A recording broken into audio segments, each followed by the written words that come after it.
Amém, irmãos. Eu acho que é um dos momentos mais difíceis da minha vida. A última vez que eu preguei foi num velório do meu tio. Então era um lugar mais triste, né? Aqui tá todo mundo sorrindo. Aleluia! Então, melhorou bastante, né? Verdade. Eu gostaria que os irmãos abrissem no primeiro livro de Reis, e eu vou explicar o motivo, o porquê dessa palavra. E olha, tem uma situação muito complicada em relação a essa palavra, porque ela me fez chorar durante 12 dias consecutivos. E eu quero dormir, Jesus. E acordando às 3 horas da manhã e fazendo lembranças. E um processo complicado, porque a última vez que eu ouvi essa palavra, 26 anos atrás, essa palavra foi o começo de um processo de Deus na minha vida, muito, muito, muito complicado, feliz, triste, doloroso. Senti na carne, no espírito, senti de todas as maneiras que você possa pensar.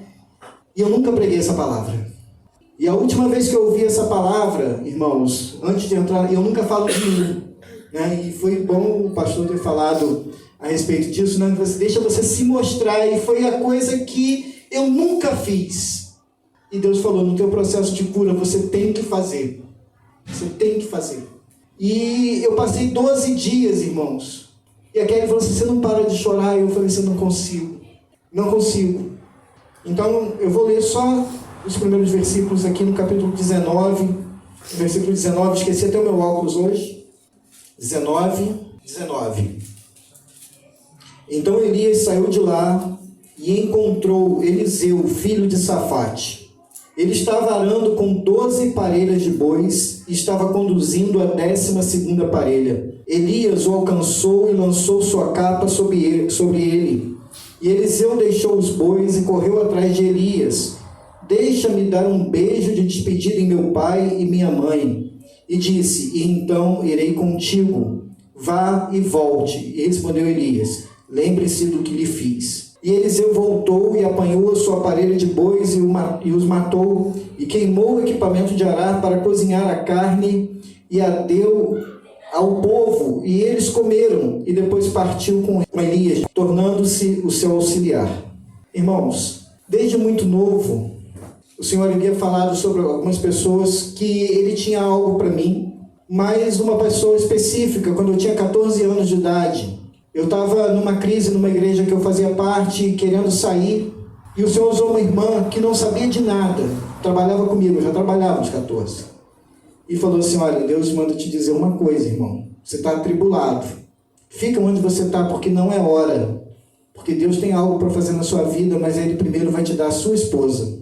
Eu tinha 14 anos, passaram-se anos, eu saí daquele lugar, fui para onde realmente a minha vida espiritual começou de fato, que foi a igreja metodista. Fui discipulado por um pai pastor, mais pai do que pastor.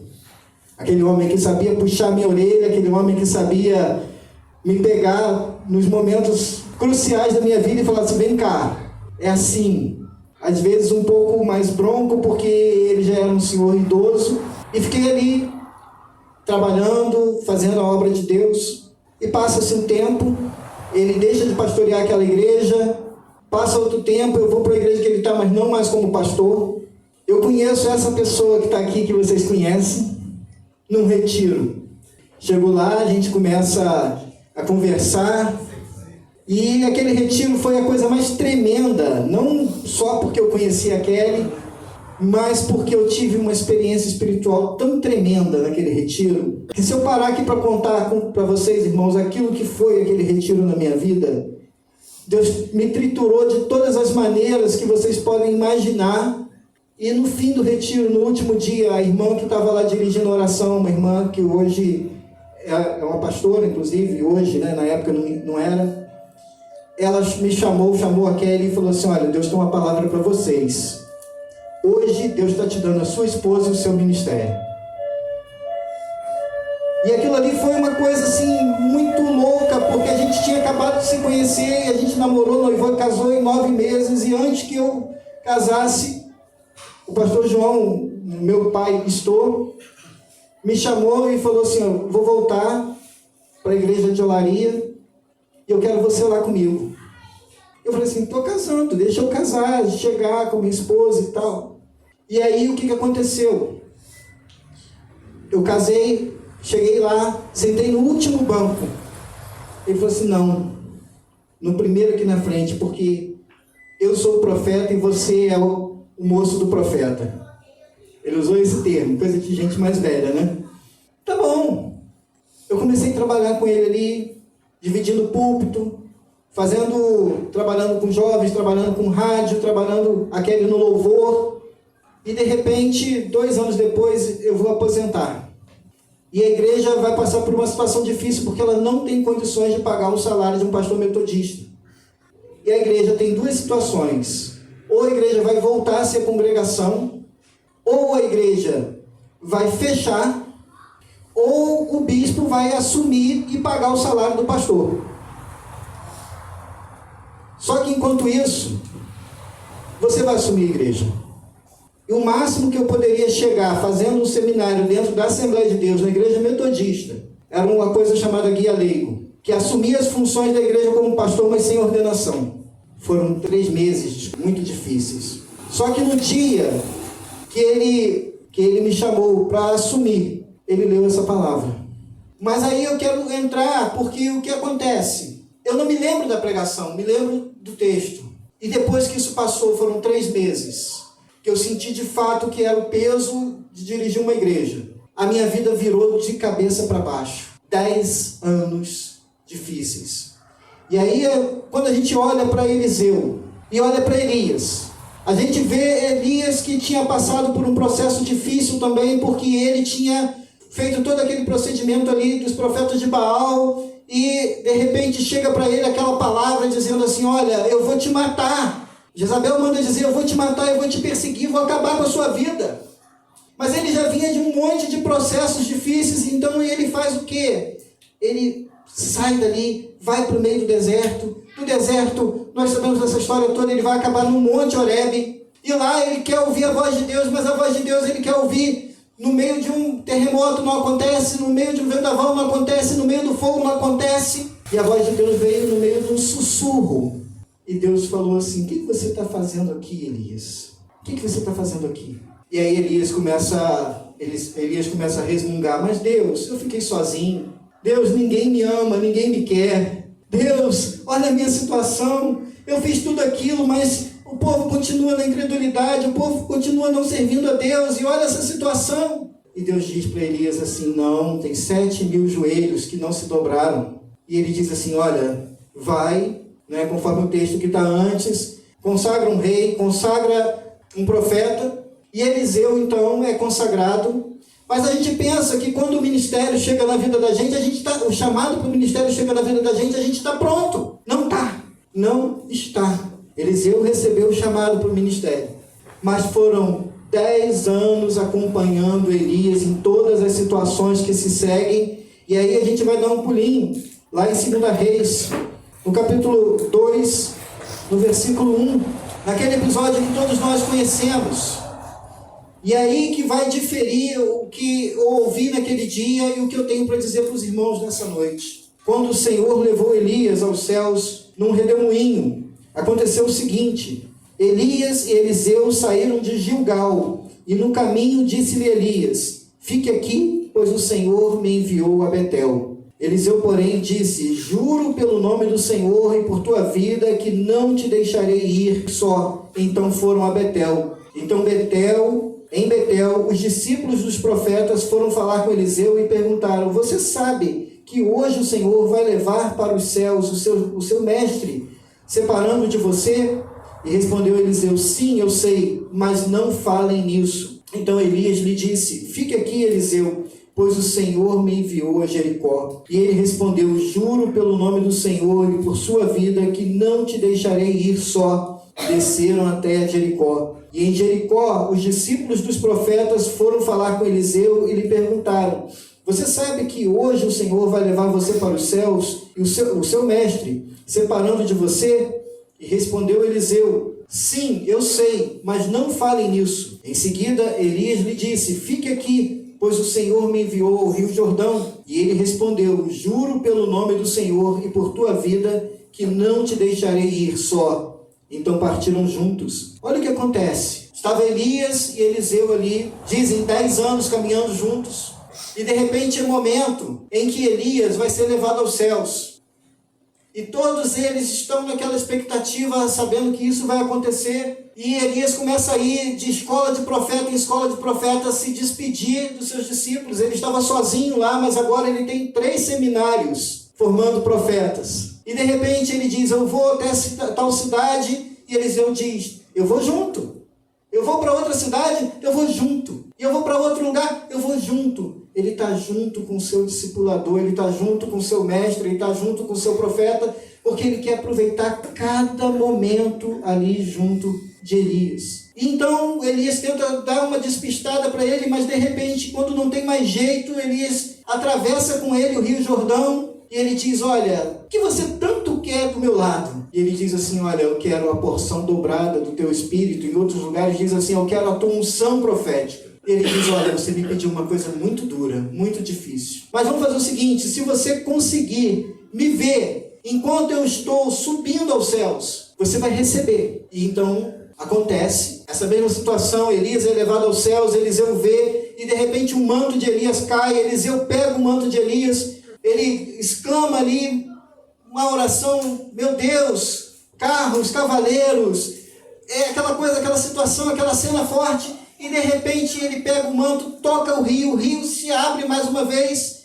ele atravessa e os discípulos olham para aquela situação e dizem assim: a unção que estava sobre Elias está sobre Eliseu. Mas aí eu quero virar esse texto e aí eu quero mudar a situação, porque eu quero trazer Jesus para essa história. Porque Elias, ele só pôde abençoar a Eliseu. Mas se a gente olhar Jesus, que foi elevado aos céus, à vista de 500 irmãos, e de repente ele ali naquele monte, olhando aquela situação, aqueles irmãos ali, se despedindo deles, aqueles discípulos, ele diz assim: olha, eu estou indo. Marcos 16:15.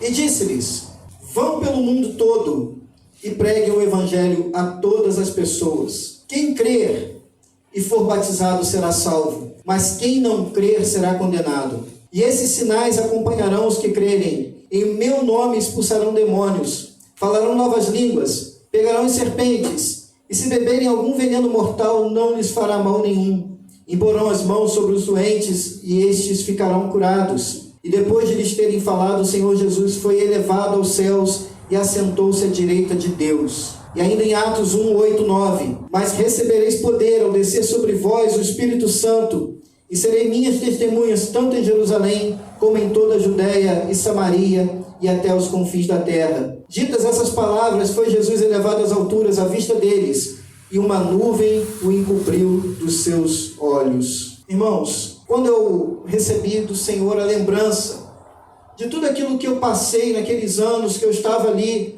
para lá e para cá, tentando encontrar uma casa, tentando encontrar um lugar, e a gente tentou. O Senhor sabe que tentamos. E de repente um dia eu cheguei aqui, o pastor estava aqui, nos recebeu no primeiro dia, a gente conversando e tal, e aí ele quis saber: mas por que vocês estão tanto tempo sem congregar? E aí eu falei: olha, a gente teve uma experiência no ministério e isso desgastou muito a gente. E aí passando, e essas lembranças se processando na minha mente, e o Senhor me lembrando certas coisas, e de repente o Senhor começou a me mostrar o que estava acontecendo aqui nesse meio. E aí eu lembrei desse texto, porque eu não estou vendo ninguém pegando serpente, eu não estou vendo ninguém expulsando demônios, mas eu estou vendo gente aprendendo línguas para levar o evangelho. Eu estou vendo gente fazendo curso para curar pessoas. Eu estou vendo gente que o Senhor usa através do louvor para curar. Eu estou vendo gente que o Senhor inspira em canções. Eu estou vendo gente que tem amor pelo estrangeiro, que a palavra diz para ter.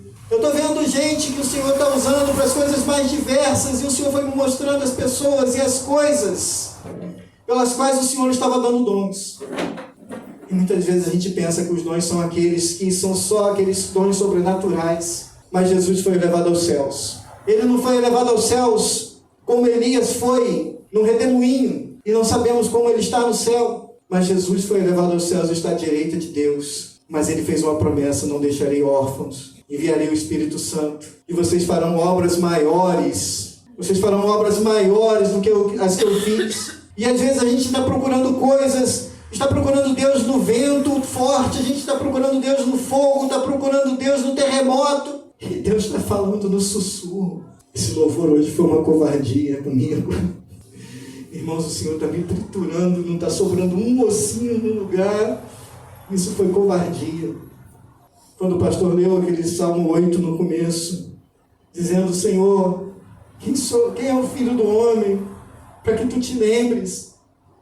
Quem é o filho do homem para que tu te importes? E o Senhor falando comigo: eu ainda te amo, e te amo cada um que está aqui, porque eu tenho um chamado especial para cada um. Eu tenho um dom especial para cada um, e muitas vezes esse dom pode não ser aparente para algumas pessoas que são insensíveis, mas o Senhor está dizendo que tem um dom para cada um disponível aqui. Às vezes não só um, mas muitos dons. E o Senhor está usando cada um aqui conforme Ele quer. E a gente está crescendo junto. E o Senhor me falou claramente: sai da caverna. Sai da caverna. Para de ficar lá na caverna chorando. Para de ficar lá na caverna se achando sozinho. E vai e faz aquilo que eu te chamei para fazer. E esse processo de cura, irmãos, está acontecendo numa velocidade que eu não estou entendendo. Esse processo de cura está acontecendo numa velocidade que nunca aconteceu. E o Senhor está aqui, irmãos. É muito difícil para mim, depois de tanto tempo, estar aqui e falar o que eu estou falando nessa noite. Porque o que eu já chorei nesses dias, e coisas pessoais que eu acho que não caberia nem falar aqui. Mas o Senhor sabe cada coisa que Ele me lembrou, cada dificuldade que passamos, cada momento. Mas o Senhor está dizendo para mim e para você nessa noite: o Senhor Jesus foi elevado aos céus e enviou o Espírito Santo. E esse mesmo Espírito está aqui operando nesse lugar, operando nas nossas vidas, transformando as nossas vidas, fazendo com que a gente seja aquilo que o Senhor quer, nos moldando para sermos aquilo que o Senhor quer. E por isso sou muito grato a Deus. Sou grato pela acolhida. Sou grato pelos irmãos que resolveram botar essa placa aqui na frente. Né? Eu soube que teve um debate sobre a placa, porque eu passei e vi a placa. E eu não sabia. Eu já tinha vindo aqui, mas não na IBV. Nós frequentamos aqui. E nós resolvemos vir. E o Senhor está fazendo alguma coisa muito linda nas nossas vidas. Eu não vou me alongar. Eu vou deixar os irmãos de volta com o pastor. Agradeço, em nome de Jesus, seriamente, por vocês serem o que vocês são na minha vida. Amém.